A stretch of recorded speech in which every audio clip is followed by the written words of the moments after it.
श्री गणेशाय नमः. अवधूत चिंतन. श्री गुरुदेव दत्त. श्री स्वामी समर्थ. जय जय स्वामी समर्थ. स्वामी म्हणतात, माझ्या प्रिय बाळा, लवकरच तुझ्याकडे त्या प्रगतीच्या अनेक दिशा येणार आहेत आणि तुझे जीवन सुख, समृद्धी आणि आनंदाने परिपूर्ण होणार आहे. तू ज्याची अपेक्षा माझ्याकडे करत आहेस ते सर्व काही फळ तुला एकत्र करून लवकरच मिळणार आहे. तुमच्याकडे जलद गतीने काहीतरी येऊ पाहत आहे. ते काय आहे? जर तुम्ही हा संदेश पुढील 11 मिनिटे ऐकलात तर तुमच्या लक्षात येईल. मी केलेले मार्गदर्शन आज तुमच्यासाठी का महत्त्वाचे आहे हे देखील तुम्हाला कळेल. बाळा, निरपेक्ष भावनेने तू ज्यांची मदत केली आहेस ते तुझ्याजवळून मदत घेऊन तर तुझे नाव देखील काढत नाहीत हे मला माहीत आहे. पण निराश होऊ नकोस, कारण आता तुझ्यासाठी न्याय करायला तुझा देव स्वामी समर्थ उपस्थित आहे. जेव्हा ज्यांनी कुणी तुझ्यावर तो अन्याय केलेला आहे आणि तू त्या अन्यायासाठी माझ्याकडे प्रार्थना करत आहेस, तेव्हा आज या क्षणी मी तुला वचन देतो की मी तुझे सर्व काही क्लेश दूर नेणार आहे. तुझ्या जवळ जे काही संकट होते तेही माझ्या आशीर्वादाने दूर केल्या जाईल. बाळा, निश्चिंत रहा, कारण आता तू माझ्याकडे ती प्रार्थना केली आहेस की तुला तो न्याय हवा आहे. तुझ्याजवळून ज्यांनी कुणी ते सर्व काही हिरावून घेण्याचा प्रयत्न केला आहे आणि जे काही हिरावून घेतले आहे ते आता तुला परत गुणाकारासहित प्राप्त होण्याची वेळ येत आहे. बाळा, ज्यांनी कुणी तुला ते त्रासदायक क्षण दिले आहेत ते आता पस्तावतील. खूप काही यातना त्यांना सहन कराव्या लागतील, कारण जेव्हा ज्याचा कुणाचा दोष नसताना कुणाच्या हातातले अधिकार काढून घेऊन कुणी कुणाला खूप काही यातना देऊ इच्छिते, तेव्हा त्यांना असे वाटते की माझ्या कर्माला कुणीही पाहत नाही. पण देवाजवळ तो न्याय आहे.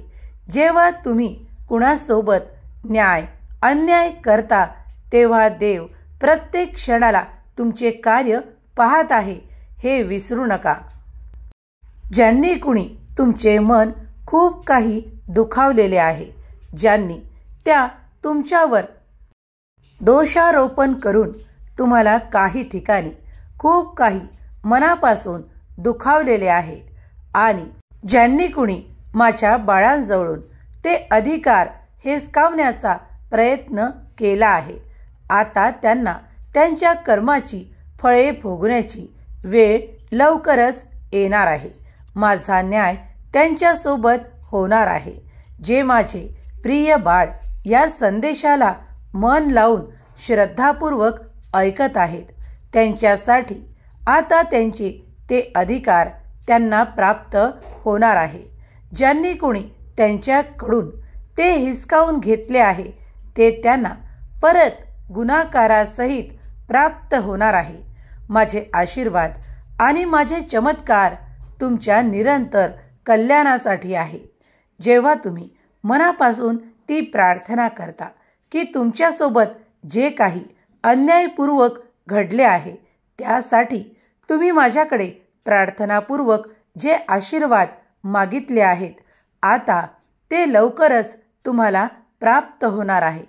आता या क्षणाला जो कोणी माझा प्रिय बाळ या क्षणाला हा संदेश मनापासून ऐकत आहे त्या माझ्या प्रिय बाळाला मी सांगू इच्छितो की आजपर्यंत तुझ्या जवळून जे काही अधिकार काढून घेतले होते आणि तुला तुझे सर्व काही न प्राप्त होता त्यावर कुणी अन्य अधिकार गाजवत होता, त्यासाठी आता तुला आशीर्वादित करण्यात येत आहे आणि तुझ्यासोबत तो न्याय करण्यात येत आहे. विसरू नका, जेव्हा तुम्ही चांगले कर्म करता तेव्हाही देव ते पाहत आहे. मनुष्य काहीही करण्याचा प्रयत्न करतो, त्याला असे वाटते की तो कधीकधी जे काही चुकीचे करतो त्यावर तो पांघरूण घालून ते लपवू शकतो. पण देवांची दृष्टी प्रत्येक ठिकाणी जागरूक आहे. जेव्हा तुम्ही खूप काही असे कर्म करता जे चांगले आहे, तेही जर देव पाहतात, तर हे लक्षात घ्या की जर तुमच्यासोबत कोणी चुकीचे करत आहे, ते देखील देव पाहत आहेत. बाळा, तुझी काळजी संपवणारा हा संदेश ज्या क्षणाला तुला प्राप्त होईल, त्या क्षणापासून माझ्या बाळाला निश्चिंत करणारा हा संदेश मी त्याला देऊ इच्छितो. तुझ्याकडे आता ते अधिकार पुन्हा प्राप्त होऊन तुझे जीवन सुख, समृद्धी, आनंदाने परिपूर्ण होणार आहे. तुझ्या अधिकारांवर त्यांनी त्यांचा आजपर्यंत अधिकार गाजवलेला आहे, पण आता परिस्थिती परिवर्तित होणार आहे. जे त्यांनी तुझ्याकडून हिसकावून घेतले आहे ते तुला परत दुपटीने प्राप्त होणार आहे.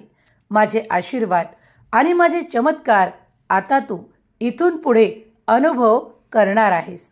बाळा, तुझ्यासाठी मी नक्कीच न्याय करणार आहे. तू माझ्यावर निश्चिंतपणे भरोसा ठेव. बाळा, मी तुझ्यासाठी इथे कार्य करत आहे. जेव्हा माझे कार्य पूर्ण होईल तेव्हा तुझ्याकडे एक मोठा चमत्कार तुला प्राप्त होईल. तुझ्या असलेल्या समस्या नष्ट करण्याचे सामर्थ्य तुझ्या देवात आहे. मी सदैव तुझ्या पाठीशी उभा राहून तुझ्यासाठी कार्य करत आहे. जेव्हा ज्या वेळेस तुमच्याकडून कुणी खूप काही हिरावून घेतलेले आहे, तेव्हा आता तुम्ही जी काही माझ्याकडे प्रार्थना केलेली आहे त्यावर विश्वास ठेवा. मी तुमची प्रार्थना ऐकली आहे आणि तुमचे कर्म देखील पाहिले आहेत. आता तुमच्या सर्व काही कर्मांना एकत्रित करून तुम्हाला ते फळ मिळण्याची योग्य वेळ येत आहे. देव म्हणतात, बाळा, तू निश्चिंत राहा, काळजीमुक्त राहा, कारण देवाने ज्या क्षणाला तुझ्याकडे कृपादृष्टीने पाहिले आहे तेव्हा आता तुला निश्चिंत राहणे आवश्यक आहे. काळजी करू नको. मी तुझ्यासाठी कार्य करत असताना तुला काळजी करण्याची काहीही आवश्यकता नाही. जेव्हा ज्या लोकांनी तुला खूप काही लुबाडलेले आहे आणि तू माझ्याकडे ती प्रार्थना केली आहे, तेव्हा आता विश्वास ठेव. तुझ्यासाठी माझे कार्य घडणार आहे. तुला तो न्याय प्राप्त होणार आहे. ती वेळ लवकरच जवळ येत आहे. त्या लोकांना त्या कर्मांची आता शिक्षा भोगण्याची वेळ जवळ येत आहे. ते देखील तू स्वतः आपल्या डोळ्यांनी बघणार आहेस. इथून मागेही तुला खूप काही संघर्ष करावा लागलेला आहे, कारण जेव्हा कधी तू आपल्या अधिकारांना प्राप्त करण्यासाठी आवाज उचलण्याचा प्रयत्न केला आहेस, तेव्हा तुझ्या आवाजाला दाबून टाकण्याचा प्रयत्न करण्यात आलेला आहे. मला हे सर्व काही माहीत आहे. तू जेव्हाही प्रयत्न करतोस तेव्हा ते विरोधक तुझ्या कार्यात अडथळे आणून तुझ्यासोबत खूप काही वादविवाद करून तुला मागे ठेवू इच्छितात. तुझा विरोध करून तुला खूप काही दबाव आणतात. हे मी सगळं पाहत आहे, पण इथून पुढे त्यांचे ते कट कारस्थान कार्य करणार नाही, कारण दैवी योजना तुझ्यासाठी घडत आहे. तुझा ज्यावर अधिकार आहे आणि तू जे काही आपल्या कर्माने प्राप्त केले आहे आणि जे तुझ्याकडून हिसकावून घेण्यात आले आहे, ते सर्व काही एकत्रित करून तुला पुन्हा प्राप्त होईल. बाळा, माझा आशीर्वाद निरंतर तुमचे पुण्य वाढवणारा, तुमचे भाग्य जागवणारा, चमकवणारा आहे. तेव्हा निश्चिंत राहा. तुझे भाग्योदय होण्याचा काळ जवळ येत आहे. ते आता पछतावा करतील ज्यांनी तुला ते दुःख सहन करावे लावले आहे. त्यांनी तुझा विरोध केला आहे, पण इथून पुढे ते आता नतमस्तक होतील, कारण आता मी तुझा मार्ग मोकळा करत आहे. ज्यांनी कुणी तुझ्याजवळून ते काढून घेतले आहे ते परत तुझ्याकडे येऊन ते सर्व काही देतील. यावर विश्वास ठेव, कारण तू केलेले कर्म शुद्ध अंतःकरणाने तू देवाच्या चरणाशी सोपवलेले आहे. तेव्हा देव आता तुझ्यासाठी मोठा न्याय करणार आहेत. निश्चिंत राहा. माझी कृपा निरंतर आता तुझ्या जीवनात इथून पुढे तू अनुभव करणार आहे. जे कोणी स्वामी प्रिय बाळ या क्षणाला हा दिव्य पवित्र संदेश ऐकत आहे, देवाचा न्याय तुमच्यासोबत घडणार आहे. तुम्ही जी काही प्रार्थना न्यायासाठी देवाकडे करत आहात, अधिकारासाठी करत आहात, ते सर्व काही देव तुम्हाला प्रदान करतील. यावर विश्वास ठेवा. देवासाठी तुमच्यासाठी ते घडवणे अगदी शक्य आहे. आज तुमच्यासाठी अशक्य असे काहीही उरणार नाही. देव म्हणतात, बाळा, तुझ्यासाठी मी आता जागरूक झालो आहे. जेव्हा तुझ्या दिशेने ते लोक येतील तेव्हा तू तुझी मागणी त्यांच्या पुढे ठेव आणि मग बघ माझा चमत्कार. कारण जेव्हा तू माझे स्मरण करून ते सर्व काही अधिकार मागशील तेव्हा ते तुला काही काळातच प्राप्त होतील. हा माझा तुला आशीर्वाद. बाळा, ज्यांनी तुझे मन दुखावले आहे, ज्यांनी तुला त्या यातना दिल्या आहेत, ते सर्व काही कष्ट आता त्यांना प्राप्त होणार आहे. कारण प्रत्येकाला या जन्मात जे काही करतात त्याची कर्मफळं भोगून द्यावी लागतात. तेव्हा आता शांत राहा आणि आपले कर्म योग्य दिशेने घेऊन चला. पुढे तुमच्यासाठी मोठा विजय ठरवलेला आहे. तुम्ही जे काही कर्म करता ते सर्व काही देवाच्या चरणावर सोपवून द्या आणि निश्चिंत राहा. आपल्या कर्मात जेवढ्या चुका टाळता येतील तेवढ्या टाळण्याचा प्रयत्न करा आणि त्यासोबत अधिकाधिक चांगले कर्म आपल्या जीवनात रोजनिशीत अवलंबून घ्या. त्यामुळे तुमच्या जीवनात अधिक पुण्याचा साठा होईल. ज्याप्रमाणे तुम्ही माझे नामस्मरण करता, देवाचे चिंतन ध्यान करता, त्याचप्रमाणे देवही तुमच्यासाठी कार्य करत आहे. देवाचे अखंड कार्य बाळांसाठी सुरू आहे. तेव्हा विश्वास ठेवा की तुझ्यासाठीही ते माझे कर्म सुरू आहे. आज जरी तुला काही हालचाल दिसून येत नसेल तरी ती पडद्याआड सतत सुरू आहे. बाळा, निशंक मनाने तू माझा हा संदेश ऐकला आहे. तुझा आत्मा पवित्र होईल. तुझ्या घरी सुख, समाधान, आरोग्याची प्राप्ती होईल आणि तुझे मन सुख समाधानाने परिपूर्ण होईल. स्वामी म्हणतात, बाळा, हम गया नहीं जिंदा है या वाक्यावर आता तुझा अधिक भरोसा होणार आहे. कारण मी तुझ्यासाठी न्याय करायला इथे उपस्थित आहे. चिंता सोड. तुझ्या जीवनातील आजपासून ते सर्व काही क्लेश दूर होऊन तुला सुख आनंदाची प्राप्ती होणार आहे. एक मोठी आनंदाची बातमी तुमच्या दिशेने येत आहे. वेगवान गतीने इथून पुढे तुमची प्रगती देखील होणार आहे. तू ज्या कार्यात हात घालशील त्या कार्यात तुला अधिक प्रगती, अधिक ऐश्वर्य प्राप्त होणार आहे. अन्नपूर्णा देवीचा आशीर्वादही तुमच्या जीवनात इथून पुढे अधिकाधिक वाढून तुमचे जीवन सुख, समृद्धी आणि आरोग्याने परिपूर्ण होणार आहे. तुमच्या घरात ती भरभराट केल्या जाईल, ज्यामुळे तुमचे जीवन स्तर उंचावण्यासाठी देव तुम्हाला आशीर्वादित करत आहेत. स्वामींचा हा दिव्य आशीर्वाद प्राप्त करण्यासाठी श्री स्वामी समर्थ लिहायला विसरू नका. माझा देव महान आहे अशी कमेंट करायला विसरू नका. देवाचा न्याय तुमच्यासोबत नक्कीच होईल जर तुम्हीही देवाचे न्याय अनुभवले असतील तर होय स्वामी, मी तुमचे न्याय अनुभवले आहेत.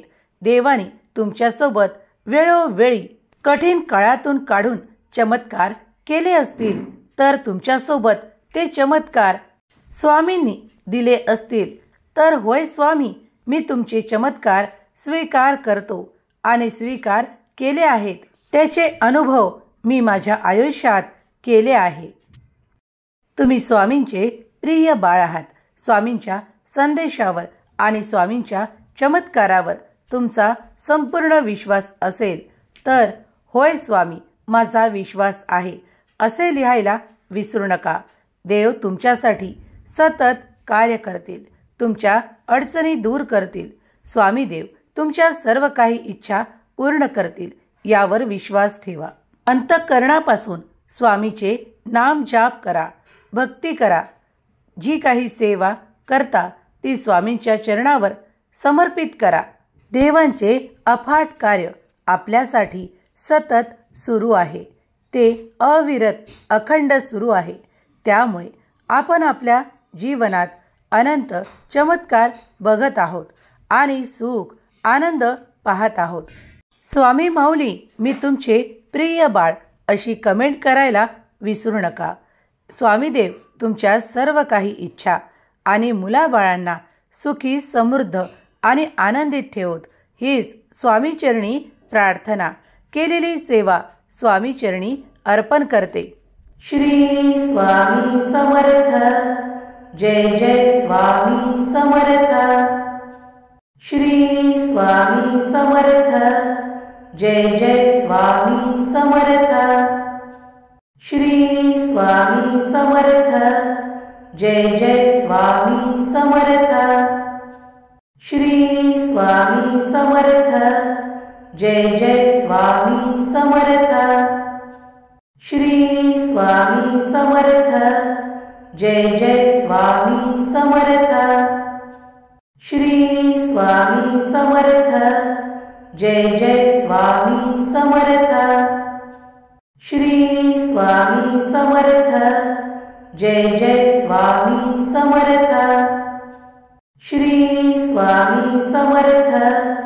जय जय स्वामी समर्थ. श्री स्वामी समर्थ. जय जय स्वामी समर्थ. श्री स्वामी समर्थ. जय जय स्वामी समर्थ. श्री स्वामी समर्थ. जय जय स्वामी समर्थ. श्री स्वामी समर्थ. जय जय स्वामी समर्थ. श्री स्वामी समर्थ. जय जय स्वामी समर्थ.